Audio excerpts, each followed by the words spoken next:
আমি ঢাকা 17 থেকে নির্বাচন করছি।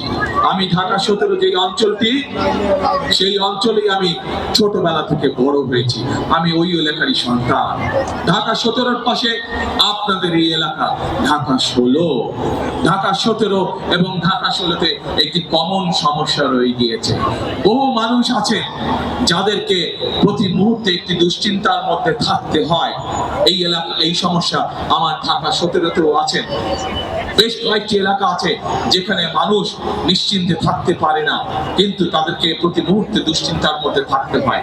আমি সিদ্ধান্ত নিয়েছি, আমাকে আল্লাহর রহমতে আল্লাহ যদি আমাকে সুযোগ দেন, তাহলে সেই মানুষগুলোর জন্য আমি আমার ঢাকা 17 এলাকায় স্থায়ী বসবাসের ব্যবস্থা করব, দেশের আইনগত ভিত্তিতে। একইভাবে আজ এই এলাকাতেও একই সমস্যা রয়ে গেছে, যা আপনাদের সন্তান আমিনুল আমাদের ধানিশীর সাথে একটু আগে তার বক্তব্য বলেছে।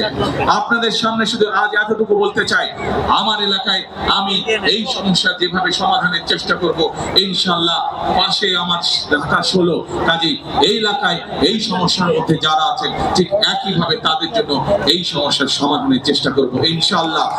বিএনপি সরকার গঠন করলে ধীরে ধীরে এই এলাকার মানুষের যে থাকার সমস্যা আছে, উপস্থিতির যে সমস্যা আছে, সেই সমস্যা করবো ইনশাআল্লাহ।